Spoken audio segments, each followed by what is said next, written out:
Ja, ihr habt's gehört. Herzlich willkommen zu einem neuen Projekt. Ja, Mario Kart 8 spielen wir. Ich hätte nicht gedacht, dass ich das mal mache, weil ich dieses Spiel so viel gespielt habe, das würde nicht wirklich Sinn machen, dazu ein Projekt zu machen. Aber jetzt sind ja die neuen DLC-Strecken rausgekommen. Also wenn ich das hier aufnehme, dann jetzt gerade vor so ungefähr 2 Stunden. Und von daher dachte ich mir, da kann ich Videos zu machen. Ja, und wir starten, indem wir auf 150 CCM einfach mal die neuen Cups spielen. Und da sind sie, die DLC-Cups. Und die ersten 2 sind jetzt verfügbar. Die anderen kommen natürlich mit der Zeit, die werde ich dann natürlich auch spielen. Aber wir starten erstmal in den goldenen Turbo Cup. Ja, die meisten Strecken kenne ich natürlich so mehr oder weniger. Also, ich habe seit Mario Kart DS jedes Mario Kart gespielt. Außer Tour, also die Tourstrecken sind im Prinzip wie neu für mich. Aber die meisten anderen werde ich natürlich kennen, weil die entweder einfach aus den Spielen sind, die ich gespielt habe, oder da schon als Retro-Strecken drin sind. Okay, aber ich bin sehr gespannt. Wir starten direkt mit der Strecke, die definitiv neu für mich ist, weil es eine Tourstrecke ist.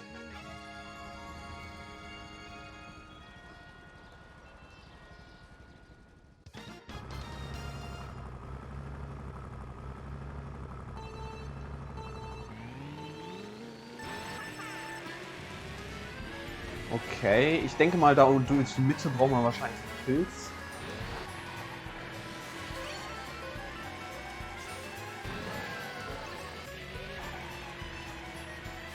Okay, sehr lange Kurve. Gut, dass ich den grünen habe.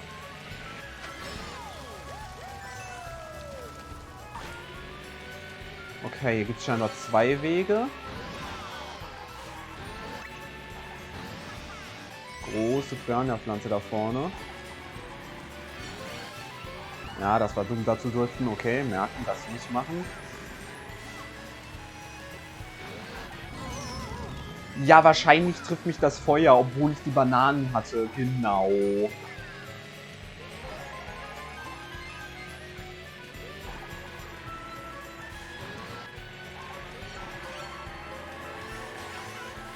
Okay, sehr gut. Ich habe einen Pilz. Okay, könnte ich theoretisch benutzen, um eventuell... Okay, gut. Um eventuell... Ich fahre jetzt mal hier links lang. Will ich mir auch angucken. Beziehungsweise ich würde es mir gerne angucken, wenn der Blooper mir erlauben würde, was zu sehen.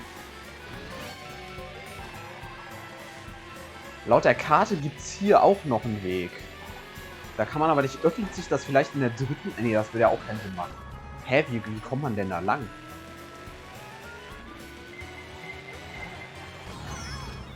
What? Ändert sich die... Was? Jetzt fährt man hier lang... Was? Hä? Das ist mega seltsam.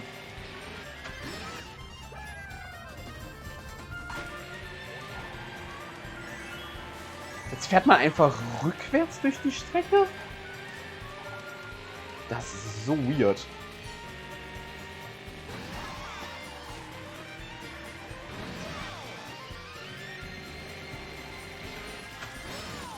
Okay, also das ist auch ziemlich cool, aber das ist sehr seltsam.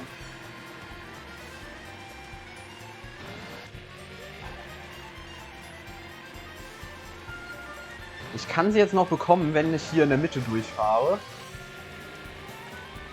Sehr nice. Was mir aufgefallen ist, es gibt kaum Münzen auf dieser Strecke. Ich hatte gerade am Ende nur eine. Es gab diesen Ring bei der Flugsektion beim Eiffelturm, aber ansonsten kaum. Okay, Todespiste vom 3DS. Das ist die erste Strecke in Mario Kart 7.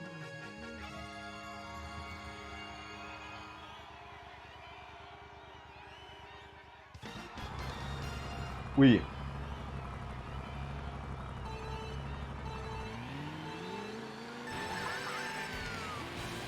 Mir ist da gerade sowas aufgefallen, ne? Und zwar das Publikum. Kann es sein, dass sie das Publikum wirklich einfach vom 3DS kopiert haben? Also, ich meine, es ist ja bekannt, dass die Strecken hier jetzt nicht so eine gute Qualität haben wie die anderen Strecken des Spiels. Weil es im Grunde genommen einfach nur Ports sind.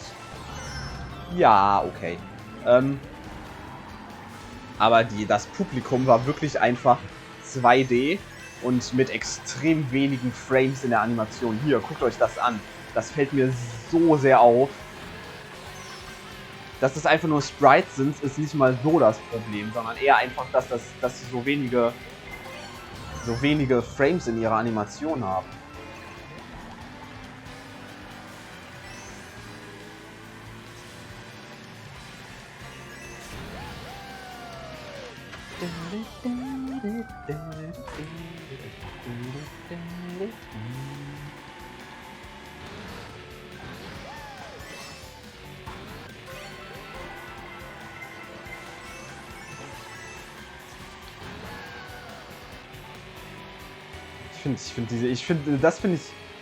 Das finde ich mega nice an dieser Strecke, dieser Toad-Ballon da.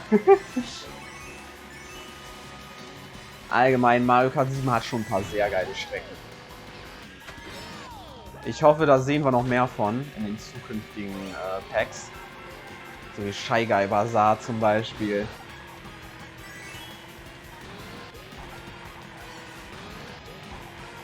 Oder natürlich die Wuhu-Strecken, die Wuhu Island-Strecken. Die sind so geil.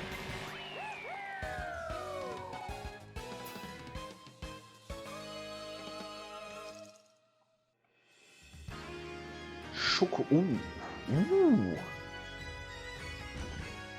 Okay, das sieht nicht schlecht aus. Oh, das sieht echt gut aus.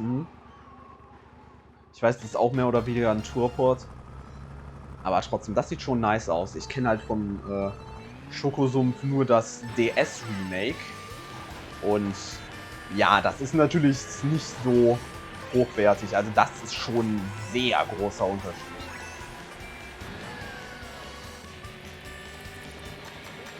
Na, ist auch mit den Swoopern da.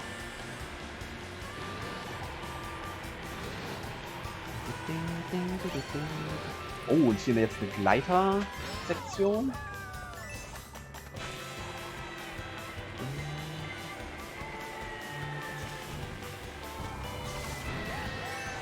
Okay, das finde ich aber lame, dass sie hier so ein Geländer hingemacht haben.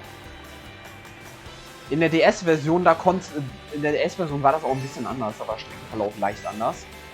Da kommt eine blaue. Aber da konnte man, wenn man da links runterfällt, auf den vorherigen Streckenteil fallen. Und dann musste man diese komplette Kurve nochmal neu fahren. Das war eigentlich echt ein cooles Feature einfach von dieser Strecke, was hier jetzt nicht mehr vorhanden ist. Das finde ich sehr schade.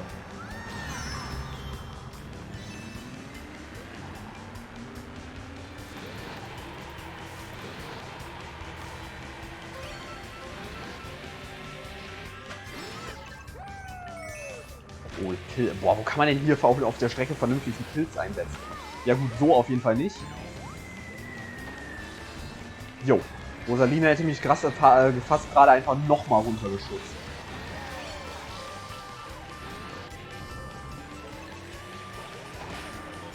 Ja, wahrscheinlich hat der Boomerang meinen roten zerstört, genau. Alles klar, in dem Rennen werde ich vollkommen zerstört.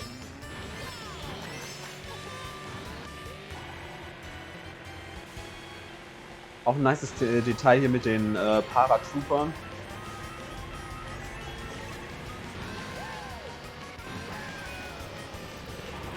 Okay, hier könnte man actually... Ja, hier kann man Pilz einsetzen.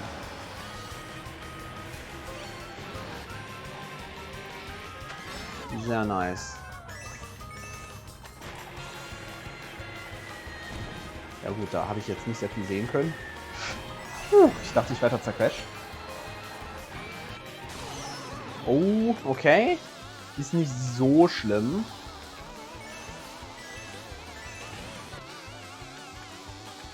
Aber die sind sehr nah. Nein! Oh mein Gott, nein! Rosalina, warum? Ah, verdammt. Aber mein Ziel ist es definitiv, alles auf 3 Sterne zu machen. Von daher, den Cup müssen wir auf jeden Fall nochmal spielen. Aber erstmal gucken wir natürlich noch in die letzte Strecke rein. Das ist nämlich, glaube ich, die Kokospromenade, ja.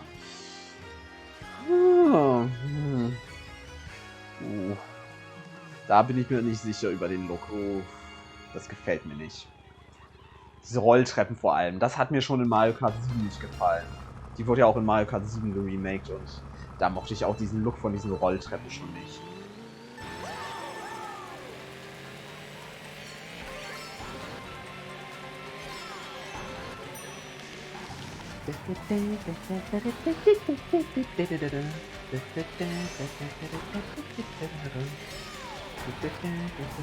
Oh, diese Wandmalerei ist aber geil. Also, naja, okay, eher Mosaik oder so. Aber da an der Wand, da war so hier so klassischer Super Mario-Style.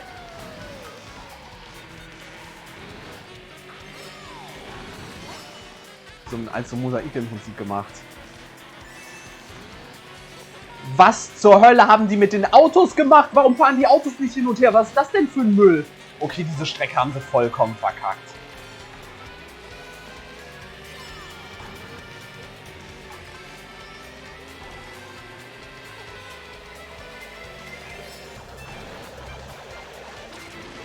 Oh nein, jetzt bin ich draufgegangen, während die sich gewechselt haben. Okay, also der Look ist okay. Ich habe jetzt kein so allzu großes Problem mit dem Look. Ich mochte den mehr realistischen Look von den ursprünglichen Strecken aus dem, also von den ursprünglichen 8 Strecken besser. Also von Mario Kart 8 Strecken, nicht von den 8 Strecken, das waren mehr als 8 Strecken. Aber ja, also Kokospromenade geht gar nicht. Das war eigentlich immer so eine coole Sache ursprünglich, dass man bei den Rolltreppen nicht so gut erkennen konnte, ob die jetzt hoch oder runter gehen. Also man konnte es schon erkennen. Aber das haben sie, finde ich, in Mario Kart 7 schon schlechter gemacht. Das ist jetzt nicht gut. Aber dass diese Autos nicht hin und her fahren, geht ja mal gar nicht. Und ich weiß nicht, habe ich das gerade gesehen? Da rechts ist auch, glaube ich, normalerweise eigentlich ein Turbostreifen. Ich habe es jetzt nicht genau gesehen, aber der ist, glaube ich, auch weg.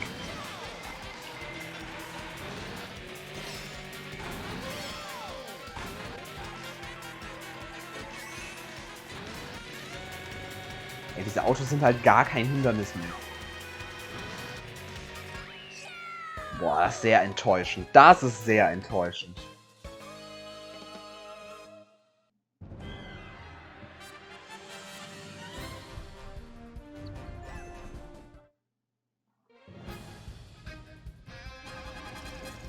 Ja, das sind natürlich nur 2 Sterne, weil ich einmal Zweiter geworden bin. Das heißt, das muss ich normal machen. Und ich habe gerade ein neues Fahrzeugteil freigeschaltet. Ich habe noch nicht alles hier freigeschaltet, weil ich habe die Wii U-Version sehr viel gespielt. Da hatte ich dann sehr viel freigeschaltet. Ich glaube nicht alles, aber das meiste. Und ich habe es eher für unnötig gehalten, mir die Switch-Version zu kaufen, weil ist halt basically dasselbe. Ich habe mir die Switch-Version dann erst so vor so einem Monat oder so gekauft, als halt die DLCs angekündigt wurden. Und von daher habe ich hier noch nicht alles freigeschaltet. So, okay, aber jetzt kann ich auf jeden Fall hier auch ein bisschen besser... Das war auch sehr knapp, dieses Rennen beim ersten Versuch. Weil ich halt auch einfach sehr verwirrt war, dass es einfach plötzlich einen vollkommen anderen Streckenverlauf hat. Ich glaube, der Weg hier ist besser, oder? Weil man hat hier diese Turbostreifen. Ich glaube, hier lang zu fahren ist wirklich sinnvoll. Da muss man wahrscheinlich aufpassen mit der Piranha-Pflanze. Ich vermute mal, ich will es jetzt nicht unbedingt ausprobieren, aber wenn man wahrscheinlich nah an der vorbeifährt, dann versucht die wahrscheinlich einen zu fressen. Ähnlich wie zum Beispiel die Piranha-Pflanzen in wie heißt die Strecke nochmal, diese 3DS-Strecke. Schade. Okay. Schade. Ich hatte auf den Snipe gehofft. Oh, okay, die Panzer gehen da durch die... Kann ich da theoretisch auch einfach durchfahren? Das ist wäre eine interessante Frage tatsächlich.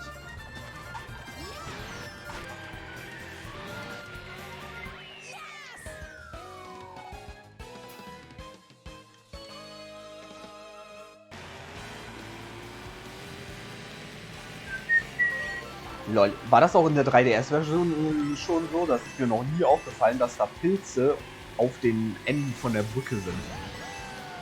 Ich kann mir durchaus vorstellen, dass es da auch schon so war. Aber ich habe das nie bemerkt.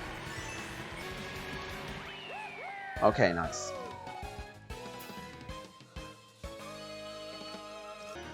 Oh, bei der Strecke bin ich mir auch nicht so ganz sicher. Also, dass man hier, das sieht zum Beispiel ab. Also, der Teil hier gefällt mir sehr gut. Der gefällt mir sehr gut. Das haben sie definitiv, finde ich, verbessert. Ja, da konnte ich jetzt nicht wirklich irgendwo hin. Diese Höhle sieht auch sehr geil aus und alles. Also, designtechnisch sieht das schon ziemlich cool aus. Aber ab hier so. Der Teil gefällt mir nicht wirklich her vom Streckendesign. Da gefällt mir die ursprüngliche Version besser. Vor allem, dass man hier nicht runterfallen kann, das ist so lame. Ja, genau. Und jetzt kommen sie hier wieder alle an, natürlich am Ende der letzten Runde, klar. Digga, ich bin Fünfter, ernsthaft? Und ich krieg einen fucking grünen Panzer als Fünfter. Ich fühle mich gerade... Oh, lol. Ich habe gerade gedacht, das wäre die letzte Runde, aber es war... es war erst die zweite. Ich habe einfach einen Peter gemacht. Und über die Ziellinie Erster geworden. Ja, Mann! Jetzt set. Oh! Wer hat der nicht angezeigt, dass du gewonnen hast?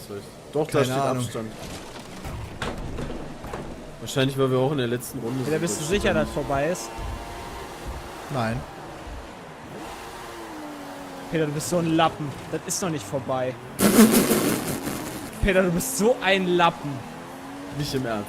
Du bist der Oberlappen vor Nicht dem Herrn. im Ernst, Peter. Das ist nicht dein Ernst. Das kann nicht wahr sein. Du bist jetzt nicht stehen geblieben, oder? Oh, da bin ich. Aber die Felsbrocken sind hier auf jeden Fall jetzt eine größere Gefahr. Das definitiv. Die sind eine größere Gefahr als in der DS-Version. Da konnte man ja immer relativ leicht ausweichen. Ich bin zwar auch kein Mal bisher von denen getroffen worden, aber das war schon einige Male sehr knapp. Ah, verdammt, da hätte ich die Abkürzung nehmen können. Habe ich zu spät bemerkt, dass ich einen Pilz habe. Ah doch, der Turbostreifen ist da, okay. Das habe ich mich eben gefragt. Jetzt habe ich gerade gesehen, die Turbostreifen ist da. Alles klar. Aber sorry, das mit den Autos, das geht wirklich gar nicht. Das triggert mich jedes Mal, wenn ich hier lang fahre. Okay, ich habe ein Horn. Das ist nicht schlecht. Das könnte mir eventuell den Arsch retten. Damit zum Beispiel. Nice, da sind die 3 Sterne. Sehr gut. Das war das Ziel. Ja, damit haben wir diesen Cup abgeschlossen und dann spielen wir in der nächsten Folge den Glückskatzen-Cup. Da bin ich sehr gespannt drauf, weil da ist nur eine Strecke drin, die ich wirklich kenne. Da sind 2 Tourstrecken drin. Interessanterweise beim Ninja Dojo, das ist eine Tourstrecke, aber irgendwie ist da nicht dieses Tour-Ding dran. Das ist weird, aber 2 Tourstrecken und die Wolkenpiste aus GBA, die zwar auch in DS schon geremaked wurde, aber die hier sehr stark überarbeitet wurde. Ähnlich wie zum Beispiel die, wo haben wir sie denn da, die Marius-Piste im Panzer Cup im ursprünglichen Spiel. Also da bin ich sehr gespannt drauf und wenn ihr das auch seid, dann um diesen Kanal, um die Folge nicht zu verpassen. Bis dann!